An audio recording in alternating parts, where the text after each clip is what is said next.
आदाब, नमस्कार। आप देख रहे हैं INN चैनल। मैं हूं शेख अहमद अली। इस न्यूज़ बुलेटिन में आइए नज़र डालते हैं दिन भर की बड़ी खबरों पर। रियासती हुकूमत ने आज हाई कोर्ट को बताया कि भोनगिर ज़िले के अडागुडुरु पुलिस स्टेशन में गुज़िश्ता जून में मरियम्मा नामी खातून की हुई मौत की तहकीकात CBI के हवाले करने की ज़रूरत नहीं है। आज इस केस की हाई कोर्ट में समाअत हुई। इस मौके पर रियासती हुकूमत की जानिब से नुमाइंदगी करने वाले एडवोकेट जनरल ने अदालत को बताया कि इस केस को CBI के हवाले करने की ज़रूरत नहीं है। कौमी इंसानी हुकूक कमीशन की गाइडलाइंस के मुताबिक ही इस केस की तहकीकात करवाई जाएगी। मरियम्मा की मौत के बाद अब तक इस केस के सिलसिले में हुकूमत ने मुताल्लिका पुलिस स्टेशन के सब इंस्पेक्टर और 2 कांस्टेबल्स को बरतरफ कर दिया है। इसके बावजूद भी अगर कोई मरियम्मा की मौत के लिए जिम्मेदार करार दिए जाते हैं तो उनके खिलाफ भी कार्रवाई की जाएगी। एडवोकेट जनरल ने अदालत को बताया कि मरियम्मा की मौत की तहकीकात CID के जरिए कराने हुकूमत तैयार है। अगर इस केस को CBI के हवाले किया जाता है तो ऐसी सूरत में रियासती पुलिस के हौसले पस्त होने का इम्कान है और रियासती पुलिस पर आवाम का एतमाद खो जाने का खदशा है। हाई कोर्ट ने एडवोकेट जनरल के मौक़िफ़ को जानने के बाद इस केस को CBI के हवाले करने के फैसले को महफूज कर दिया। आज की समाअत में CBI के SP कल्याण और अचाकुंडा के कमिश्नर पुलिस महेश भगवत भी हाजिर हुए। आंध्र प्रदेश के वज़ीर आला वाई जगनमोहन रेड्डी ने रियासती हाई कोर्ट से कहा कि रियासत का सिर्फ एक ही दारुल हुकूमत अमरावती होगा। इस ऐलान के बाद रियासती काबीना ने बाज़ तकनीकी मसाइल की बुनियाद पर रियासत के 3 दारुल हुकूमतों के बिल से दस्तबरदारी इख्तियार करने का फैसला किया। रियासत की हुक्मरान जमात YSR कांग्रेस ने रियासत के लिए 3 दारुल हुकूमतों की तजवीज़ पेश की थी। उसने अमरावती को इंतज़ामी दारुल हुकूमत, विशाखापट्टनम को आमिला दारुल हुकूमत और करनूल को अदलिया का दारुल हुकूमत बनाने का ऐलान किया था। रियासती हुकूमत के इस फैसले को अहमियत हासिल हो गई क्योंकि मरकज़ी वज़ीर दाखिला अमित शाह ने हाल ही में ऐलान किया था कि रियासत का सिर्फ एक ही दारुल हुकूमत अमरावती होगा। इस फैसले को किसानों की जीत समझा जा रहा है जो गुज़िश्ता 2 सालों से इस मसले पर एहतजाज कर रहे हैं। ఈ నేపథ్యంలో వికేంద్రీకరణ అవసరాన్ని 3 రాజధానులకు సంబంధించిన బిల్లులోని ప్రభుత్వ సదుద్దేశాన్ని విపులంగా వివరించేందుకు చట్టపరంగా కానీ న్యాయపరంగా కానీ అన్ని సమాధానాలను బిల్లులోనే పొందుపరిచేందుకు బిల్లుల్ని మరింత మెరుగుపరిచేందుకు అన్ని ప్రాంతాలకు అందరికీ విస్తృతంగా వివరించేందుకు ఇంకా ఏమైనా మార్పులు అవసరమైతే వాటిని కూడా పొందుపరిచేందుకు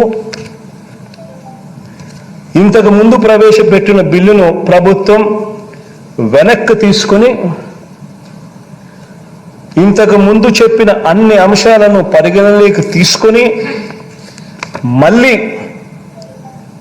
పూర్తి సమగ్రమైన మెరుగైన బిల్లుతో సభ ముందుకు వస్తుంది।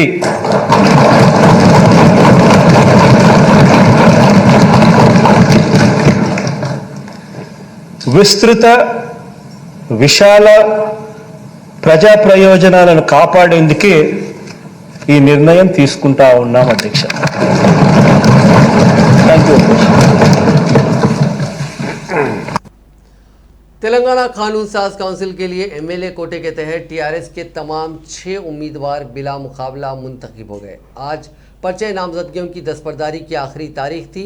मखलूआ 6 सीटों के लिए TRS की जानिब से 6 उम्मीदवारों ने अपने पर्चे नामजदगियां दाखिल की थी जिनकी 17 नवंबर को जांच के बाद तमाम पर्चों को दुरुस्त करार दिया गया था और आज रिटर्निंग ऑफिसर ने पर्चे नामजदगियों से दस्तबरदारी का वक्त ख़त्म होने के बाद तमाम 6 उम्मीदवारों को बिला मुकाबला मुंतखब होने का ऐलान कर दिया। उनमें गुत्ता सुकेंदर रेड्डी, रविंदर राव, कडियम श्रीहरि, बंडा प्रकाश, P कौशिक रेड्डी और साबिक कलेक्टर वेंकटराम रेड्डी शामिल हैं।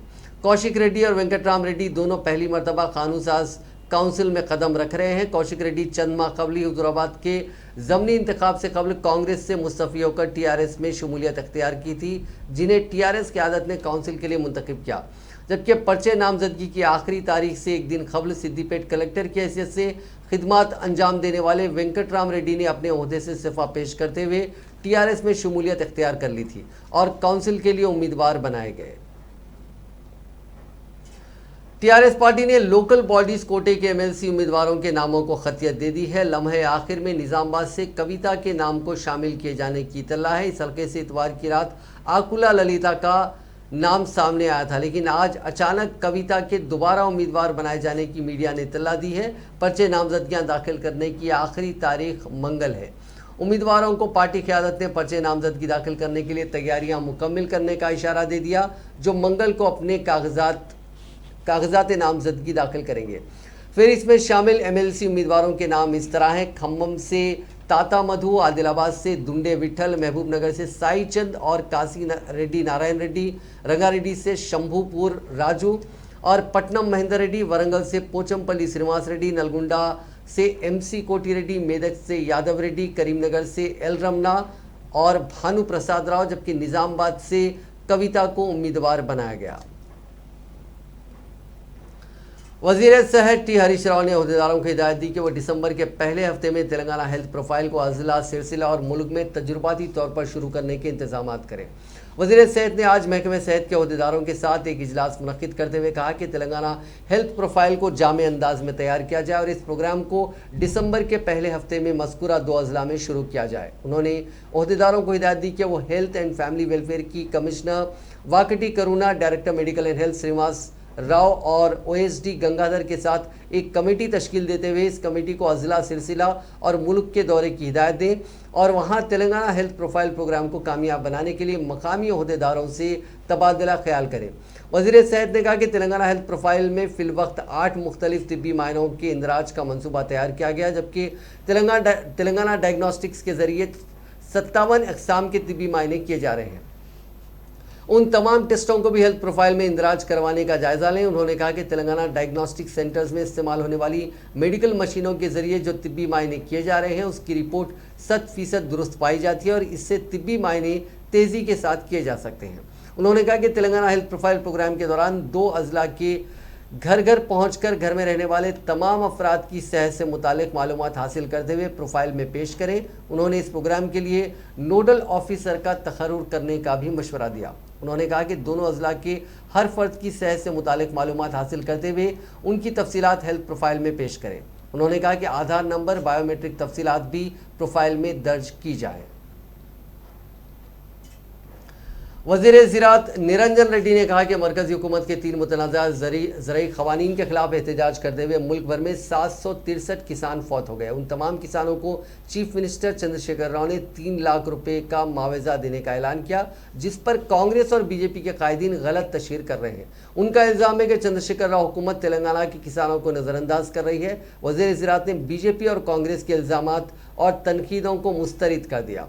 उन्होंने कहा कि गुज़िश्ता 3 साल के दौरान तेलंगाना रियासत में मुख्तलिफ वजूहात से फौत होने वाले किसानों में 3,384 करोड़ 95 लाख रुपए की रकम बतौर बीमा अदा की गई है। उन्होंने कहा कि अब तक 66,699 किसानों के ख़ानदानों को फ़ीकस 5 लाख रुपए का मुआवजा दिया गया। उन्होंने कहा कि दुनिया के किसी भी मुल्क में रैतू बीमा और रैतू बंधु स्कीम नहीं है। उन्होंने कहा कि रियासत में किसी भी वजह से मरने वाले किसानों के खानदानों को फ़ीकस 5 लाख रुपए का मुआवजा अदा किया जा रहा है। इस सिलसिले में हुकूमत ने रियासत के तमाम किसानों का बीमा करवाया। प्रीमियम की रकम भी हुकूमत खुद अदा कर रही है। उन्होंने कहा कि माली साल 2021-22 में रियासत के 35,64,000 किसानों का बीमा करवाया गया और उसकी प्रीमियम की रकम भी हुकूमत की जानिब से अदा की गई। उन्होंने कहा कि तेलंगाना में ज़राअत के शोबे की तरक्की और किसानों की बहबूद पर बड़े पैमाने पर काम हो रहे हैं। जारिया साल ज़राअत और इससे मुल्हक़ा शोबों पर हुकूमत की जानिब से 60,000 करोड़ रुपए खर्च किए जा रहे हैं। वज़ीर बल्दी नज़्म-ओ-नस्क़ के.टी. रामाराव ने रियासती बीजेपी कायदीन बिलखुसूस रियासती सदर बंडी संजय की जानिब से वज़ीर आला चंद्रशेखर राव पर की जाने वाली तनकीदों का ट्वीट के ज़रिए सख्त जवाब देते हुए बीजेपी कायदीन से सवाल किया कि जिस वक्त रियासत में कोरोना उरूज पर थी उस वक्त रियासती हुकूमत की जानिब से मुल्क भर में सिर्फ तेलंगाना रियासत में कोरोना लॉकडाउन के दौरान किसानों से धान की खरीदारी के मराकज़ कायम किए गए थे, जबकि बीजेपी ज़ेर इख्तिदार वाली रियासतों में किसान अनाज की खरीदी को लेकर एहतजाज कर रहे थे। उन्होंने बताया कि वज़ीर आला KCR वाहिद वज़ीर आला हैं जिन्होंने किसानों की तरक्की के लिए कई एक इक़दाम किए। मरकजी वज़ीर सेहत जी किशन रेड्डी ने कहा है कि हुज़ुराबाद के ज़मीनी इंतखाब में टीआरएस की शिकस्त से अवाम की तवज्जो हटाने के लिए चंद्रशेखर राव मरकजी हुकूमत पर तनकीदें करते हुए नया नाटक शुरू किए हैं। एक प्रेस कॉन्फ्रेंस से खिताब करते हुए किशन रेड्डी ने कहा कि चीफ मिनिस्टर चंद्रशेखर राव धान की खरीदी के मसले को अचानक उठाते हुए रियासत के किसानों को मरकज़ की बीजेपी हुकूमत के खिलाफ वरगलाने की कोशिश कर रहे हैं। उन्होंने कहा कि हुज़ुराबाद में शिकस्त के बाद बीजेपी पर तनकीदें करने का कोई मौजू चीफ मिनिस्टर के पास मौजूद नहीं है, इसीलिए वो धान के मौजू को पेश करते हुए मरकज़ को बदनाम करने की कोशिश कर रहे हैं। उन्होंने कहा कि गुज़िश्ता कई सालों से तेलंगाना में धान की खरीदारी रियासती हुकूमत की जानिब से की जा रही है और ये धान मरकज़ी हुकूमत बाद में हासिल कर रही है। इस साल ही वो भी ज़मीनी इंतखाब के नतीजे के बाद चीफ मिनिस्टर ने धान के मसले को शुरू किया। उन्होंने कहा कि मरकज़ी हुकूमत ने पहले ही तेलंगाना हुकूमत को वाज़ेह कर दिया था कि वो उबले हुए धान नहीं खरीदेगी। इस पर रियासती हुकूमत ने रजामंदी भी जाहिर की कि वो उबले हुए धान मरकज़ को सरबराह नहीं करेगी। किशन रेड्डी ने कहा कि मरकज़ी हुकूमत सिर्फ उबले हुए धान को छोड़कर बाकी तमाम अक़साम के धान खरीद रही है। उन्होंने कहा कि दौलतमंद रियासत होने का दावा करने वाले चंद्रशेखर राव रियासत में कॉन्ट्रैक्टर्स को बिल अदा करने के मौक़िफ़ में नहीं है। उन्होंने कहा कि पंजाब में फौत होने वाले किसानों को केसीआर हुकूमत मुआवजा देने का ऐलान कर रही है, जिस पर हमें कोई एतराज़ नहीं, लेकिन टीआरएस हुकूमत को पहले रियासत के किसानों की हालत को सुधारने की ज़रूरत है। మూడు ప్రత్యేకమైనటువంటి గతంలో లేనటువంటి కొన్ని ఈ మూడు అంశాలు, ఒకటి ఇంతకుముందు చెప్పినట్టు పోచంపల్లి గ్రామాన్ని ఎంపిక చేసుకున్నాం, రెండోది రామప్ప దేవాలయానికి గతంలో కొనసాగించినటువంటి కృషికి నా వంతు ప్రయత్నం, చివరి ప్రయత్నం కూడా నేను చేసి విజయం సాధించడం జరిగింది. మధ్యలో శ్రీరామ సర్క్యూట్ ఏదైతే ఇంతకుముందు కూడా చెప్పాను మీకు, ఏదైతే ట్రైన్ అయోధ్య నుంచి బయలుదేరి హంపి వరకు వెళ్ళి హంపి నుంచి తిరిగి ఢిల్లీకి వెళ్ళేటువంటి ట్రైన్ను నా కృషి కారణంగా ఆ యొక్క ట్రైను భద్రాచలం వరకు కూడా వస్తుంది. అయోధ్యలో బయలుదేరి సుమారు 18 రోజుల పాటు ప్రయాణించి అది అయోధ్యకు వస్తుంది. అయోధ్య నుంచి బయలుదేరి భద్రాచలానికి వస్తుంది. గతంలో వాళ్ళు తీసుకోకపోవడానికి కారణం ఏంటంటే 14 కిలోమీటర్లు ట్రైన్ దిగి మళ్ళీ బస్సులో కానీ కార్లలో కానీ ప్రయాణికులందరూ వెళ్ళాలి కాబట్టి వాళ్ళు ఒప్పుకోలేదు ముందుగా. కానీ నా ఒత్తిడి కారణంగా ప్రధానమంత్రి గారు ఆదేశం మేరకు రైల్వే శాఖ ఈ శ్రీరామ సర్క్యూట్లో భద్రాచలాన్ని జోడించి మరి రానున్న రోజుల్లో దేశవ్యాప్తంగా పర్యాటకులు అత్యధికమైన సంఖ్యలో భద్రాచలానికి వస్తారు. కొత్తగూడెంలో దిగి సుమారు 14 కిలోమీటర్లు స్పెషల్ బస్సులు రైల్వే శాఖ ఏర్పాటు చేస్తుంది. ఆ బస్సులలో భద్రాద్రికి వెళ్ళి అక్కడ నిలువైనటువంటి అక్కడ భద్రాద్రిని దర్శనం చేసుకున్న తర్వాత మళ్ళీ బస్సులలో नायब सदर कुल हिंद किसान कांग्रेस एम कोडंडा रेड्डी ने वज़ीर आला चंद्रशेखर राव को मशवरा दिया कि वो मुल्क की सतह पर ज़रूरी बिलों की वापसी का मुतालबा करते हुए अपनी जानों को कुर्बान करने वाले किसानों को माशी इमदाद देने से पहले अपनी रियासत में खुदकशी करने वाले 40,000 किसानों की माशी आनत का ऐलान करें। आज मीडिया से बात करते हुए कोडंडा रेड्डी ने कहा कि केसीआर अपनी ज़िंदगी से महरूम होने वाले किसानों की माली मदद के नाम पर सियासत कर रहे हैं ताकि मुल्क की सतह पर केसीआर की सताइश हो। कोडंडा रेड्डी ने इल्ज़ाम आयद किया कि आज भी किसानों से धान नहीं खरीदी जा रही है। हुकूमत का असल मकसद राइस मिलर्स को अंधाधुन फ़ायदा पहुंचाना है। कोडंडा रेड्डी ने कहा कि वज़ीर आज़म नरेंद्र मोदी खुलेआम कॉरपोरेट इदारों को फ़रोग़ देने के लिए अपनी खिदमात अंजाम दे रहे हैं, जबकि केसीआर खुफिया तौर पर राइस मिल मालिकीन को फ़ायदा पहुँचाते हुए किसानों को दानिस्ता तौर पर नुकसान पहुँचाने की साजिश कर रहे हैं। सीनियर कांग्रेस कायद व साबिक रुकन पार्लियामेंट वी हनुमंतराव ने वज़ीर आला चंद्रशेखर राव के दौरे दिल्ली पर तनकीद करते हुए कहा कि केसीआर अपनी खुद की सियासी पार्टी के सरबराह हैं तो फिर मरकज़ की जानिब से 3 सियाह ज़रूरी बिल की वापसी के फौरी बाद दिल्ली जाने की ज़रूरत क्यों आन पड़ी।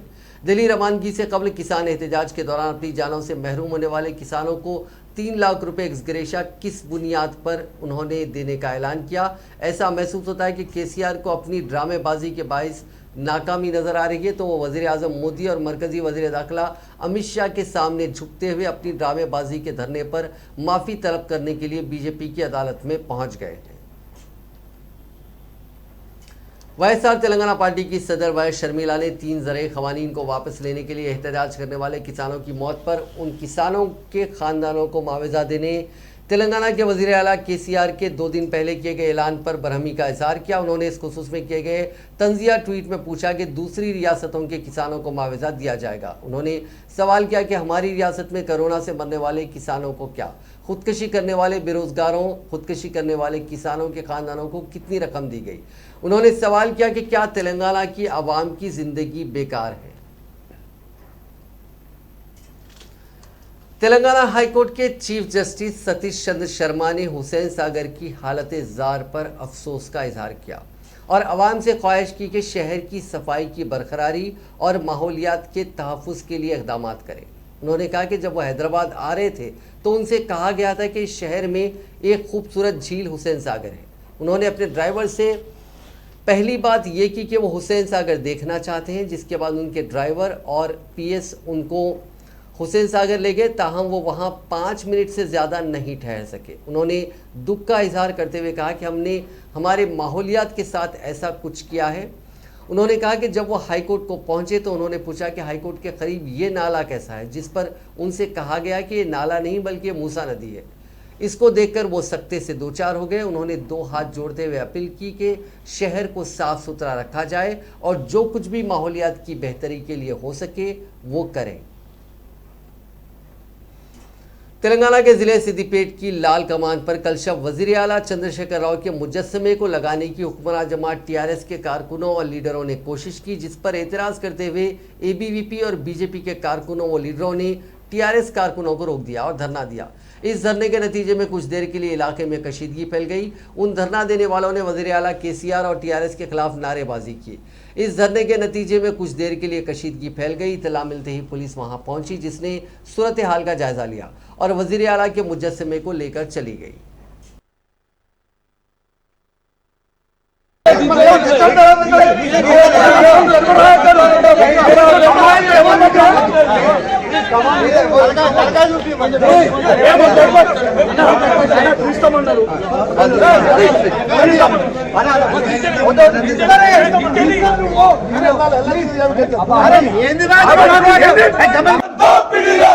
అక్రమంగా ఏర్పాటు చేసిన విగ్రహాన్ని ఏర్పాటు చేసిన అక్రమార్కులను అరెస్టు చేయాలి. గడి మైసమ్మకి కమాన్ గడి మైసమ్మకి కమాన్ గడి మైసమ్మకి అక్రమంగా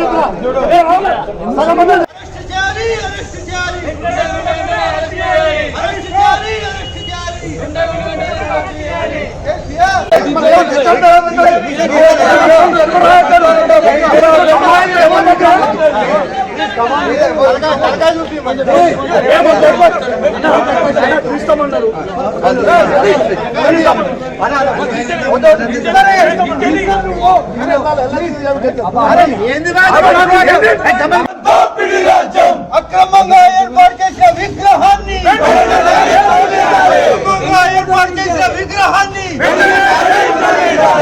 ఏర్పాటు చేసిన అక్రమార్కులను అరెస్టు చేయాలి. గడి మైసమ్మకి కమాన్ గడి మైసమ్మకి కమాన్ గడి మైసమ్మకి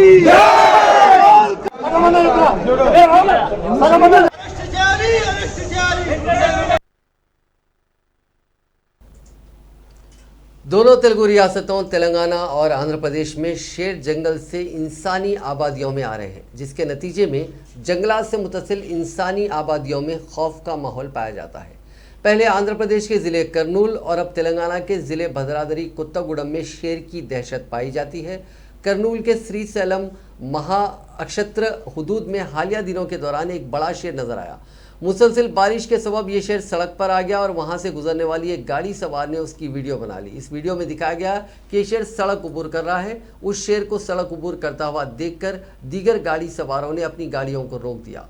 ओहदेदारों ने मशवरा दिया कि रात के वक्त सफ़र करने वाले चौकस रहें। दूसरी तरफ तेलंगाना के भद्रादरी कोत्तागुडम में भी शेर के नज़र आने से मकामी अवाम में हलचल मच गई है।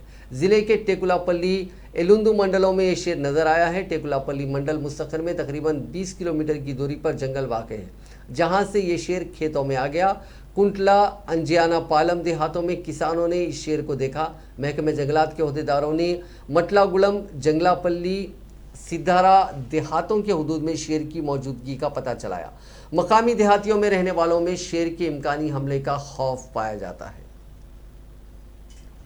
तेलंगाना में जिले करीमनगर के गनेरुवरम में मंडल डेवलपमेंट परिषद ऑफिस यानी MPDO की इमारत को मालिक ने खुफल डाल दिया। इमारत के मालिक तिरुपति ने कहा कि 18 माह से इस इमारत का किराया अदा नहीं किया गया। रियासत में नए मंडलों के क़याम के हिस्से के तौर पर एक प्राइवेट इमारत में यह ऑफिस कायम किया गया था, जो जुलाई 2019 को इस इमारत का किराया 12,500 रुपये मुकर्रर किया गया। तिरुपति ने कहा कि कुछ महीनों तक तो किराया अदा किया गया, ताहम बाद अज़ां किराए की अदायगी रोक दी गई। अब तक ओहदेदार 18 माह का किराया बाकी है। तिरुपति ने कहा कि जब कभी वो किराए की अदायगी की बात करता है तो टाल मटोल से काम लिया जाता है, जिसकी वजह से तंग आकर उसने इमारत को खुफल डाल दिया। उसने कहा कि उसको 2,25,000 रुपये किराए के तौर पर वसूल शुदनी है। उसने कहा कि जब तक किराया अदा नहीं किया जाता वो दफ्तर को खुफल डाल रखेगा। सुप्रीम कोर्ट के चीफ जस्टिस NV रमना ने कहा कि जदीद तालीम सिर्फ मादी फ़वाइद से मरबूत है, ताहम इसके ज़रिए तुलबा के किरदार और अखलाकी इक़दार नहीं बनाए जा सकते। उन्होंने कहा कि हकीकी तालीम वो है जिसमें किसी भी फ़र्द की शख्सियत का मुकम्मल फ़रोग़ हो और उसमें अखलाकी इक़दार परवान चढ़ना भी शामिल हो। उन्होंने ज़ोर देते हुए कहा कि हकीकी तालीम सब्र, बाहमी समझबूझ और बाहमी एहतराम बनाती है। हकीकी इंसान इक़दार बनाने के लिए तालीमी सफ़र को जारी रखना चाहिए। चीफ जस्टिस रमना आंध्र प्रदेश के ज़िले अनंतपुर के Shri Satya Sai institute of higher education के 40वें कॉन्वोकेशन से खिताब कर रहे थे।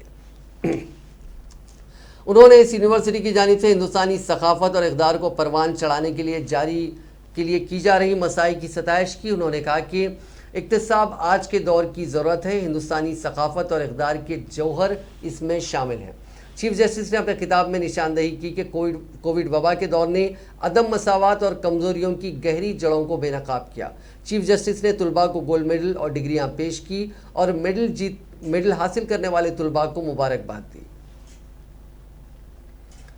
Telangana board of intermediate education ने साल अव्वल और साल दुवम के तुलबा के लिए एक बड़ी राहत का ऐलान किया। जारिया साल भी निसाब में 30% कमी का ऐलान किया गया। बताया गया है कि इंटर साल अव्वल और साल दुवम के तुलबा का इम्तिहान 70% निसाब पर ही मुश्तमिल होगा। कोरोना के पेश नज़र ये फैसला लिया गया।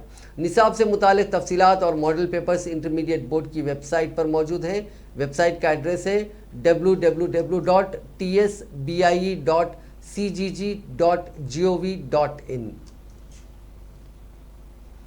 अब नज़र डालते हैं कोरोना से जुड़े कुछ आंकड़ों पर। पिछले 24 घंटों में तेलंगाना भर में 31,514 अफराद के कोरोना के टेस्ट किए गए, जिसमें 137 मुस्बित पाए गए। इसी दौरान 2 और अफराद की कोरोना की वजह से मौत हो गई, जिसके बाद रियासत में कोरोना से मरने वालों का मजमूई आंकड़ा 3,983 हो गया। पिछले 24 घंटों में 172 अफराद ने कोरोना को मात भी दी। तेलंगाना में अब भी 3,538 अफराद का कोरोना का इलाज जारी है। ग्रेटर हैदराबाद म्युनिसिपल कॉरपोरेशन और महकमे सेहत की जानिब से ग्रेटर हैदराबाद के तमाम 150 डिवीजन्स के इलाके जात और कॉलोनियों में आज से कोरोना वैक्सीन के दूसरे डोज देने के इक़दामात का आगाज़ किया गया। इस सिलसिले में ग्रेटर हैदराबाद में 4,846 इलाके जात और कॉलोनियों का इजाफा करते हुए सेंटर्स कायम किए गए हैं, ताकि हर फर्द को अपने इलाके में कोरोना वैक्सीन के दूसरे डोज लेने में सहूलत हो। महकमे सेहत के अहदेदारों ने बताया कि क़ब्ल अज़ीं महकमे सेहत की जानिब से घर घर पहुंचकर कोरोना का पहला और दूसरा टीका लेने से मुताल्लिक तफसीलात हासिल की गई थी और आज से बड़े पैमाने पर हैदराबाद में कोरोना का दूसरा टीका देने के सिलसिले में सेंटर्स कायम किए गए। जीएचएमसी कमिश्नर लोकेश कुमार ने अवामुन्नास से अपील की कि वो फौरी तौर पर कोरोना का दूसरा वैक्सीन लेने के लिए अपने घर के करीब कायम मरकज़ पर पहुंचकर दूसरी खुराक ले लें और अपने आप को कोरोना से महफूज रखें। तेलंगाना में कोरोना की सूरत हाल पर रियासती हाई कोर्ट ने अर्जी की समाअत की। कोविड टीका अंदाजी पर रियासती हुकूमत के मौक़िफ़ को चैलेंज करते हुए ये दरख्वास्त अदालत में दाखिल की गई थी। दरख्वास्त गुजार के वकील अमरंगया ने अदालत से कहा कि रियासत में मुकम्मल टीका अंदाजी नहीं हुई है, जिस पर अदालत ने हुकूमत को हिदायत दी कि वो मोबाइल वैन्स के ज़रिए टीके आवाम को दस्तियाब करवाए और साथ ही इस खुसूस में आवाम में बेदारी भी पैदा की जाए। हाई कोर्ट ने इस मामले की समाअत अगले 4 हफ्तों के लिए मुलतवी कर दी। हैदराबाद में बाप की कार के नीचे आकर शीरख्वार बेटा हलाक हो गया। यह हादसा शहर के मज़ाफ़ाती इलाके मंसूराबाद में पेश आया। लक्ष्मण नामी शख्स एक अपार्टमेंट में वॉचमैन के तौर पर काम किया करता है। आज वो एक कार को धोने के बाद उसे अपार्टमेंट में रखने के लिए ले जा रहा था कि उसका 1.5 साला बेटा अचानक कार के सामने आ गया और टक्कर लगने से उसकी मौत हो गई। अमेरिका के एलिकोट शहर में एक सड़क हादसे में तेलंगाना का एक नौजवान हलाक हो गया। नौजवान का नाम मंडली शेखर है। उसकी उम्र 28 साल बताई जा रही है। इसका आबाई शहर त्रातीगुडम नलगुंडा ज़िला है। शेखर पिछले 2 सालों से अमेरिका में मुकीम है। बदकिस्मती से उस सड़क हादसे में उसकी मौत हो गई। इसकी मौत की इत्तला अमेरिकी हुक्काम ने उसके वालिदैन को दी। दरियासना उसके वालिदैन हुकूमत पर जोर दे रहे हैं कि उनके बेटे की लाश हिंदुस्तान लाने में उनकी मदद की जाए।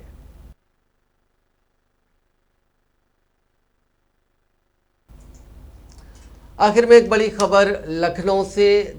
उत्तर प्रदेश की दारुल हुकूमत लखनऊ में पीर के रोज़ किसान महापंचायत हुई। इसमें लखीमपुर तशद्दुद का मुद्दा काफ़ी सरगर्मी से उठाया गया। डायस पर तशद्दुद में मरने वाले किसानों के अफराद ख़ानदान को तहनीत पेश की गई। योगेंद्र यादव ने कहा कि मुल्क के वज़ीर आज़म को तकब्बुर की बीमारी लगी है, इसका इलाज जनता ही करती है। बंगाल ने छोटा सा इंजेक्शन दिया था, अब सबसे बड़ा इंजेक्शन लगाना पड़ेगा और वो उत्तर प्रदेश के इंतखाबात होंगे। वहीं किसान कायद राकेश टिकैत ने कहा कि मरकज़ी हुकूमत अजय मिश्रा टेनी को हीरो बनाना चाहती है, उसको हम आगरा की जेल में ज़ीरो बनाएंगे।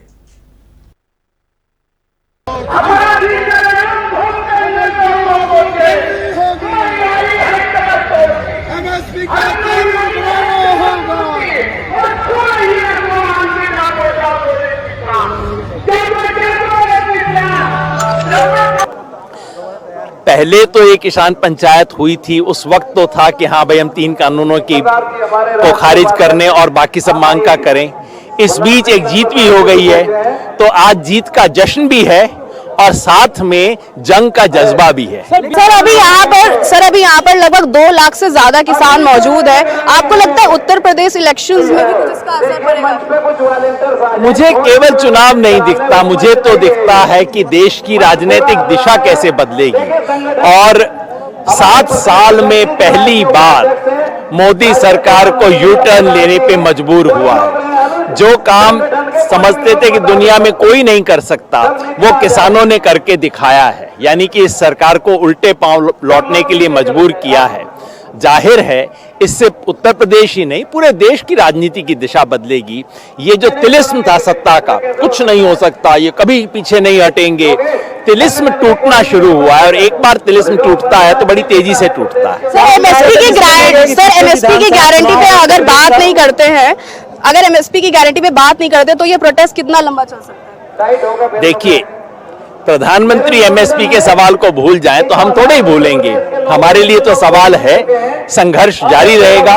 संघर्ष का स्वरूप क्या होगा ये फैसला मोर्चे को लेना है, लेकिन एमएसपी के मुद्दे को इस देश का किसान बिल्कुल नहीं भूल सकता। किसान ने उम्मीद की थी इस आंदोलन से कि हमें इन 3 कानूनों से निजात मिलेगी, बला सर से टलेगी, लेकिन साथ में मेरी जेब में भी कुछ आएगा और वो तो एमएसपी से आएगा। इसलिए एमएसपी का मुद्दा है, बहुत बड़ा मुद्दा है। मेरी निगाह में इस वक्त सबसे बड़ा यदि कोई एक मुद्दा है तो वो एमएसपी का है।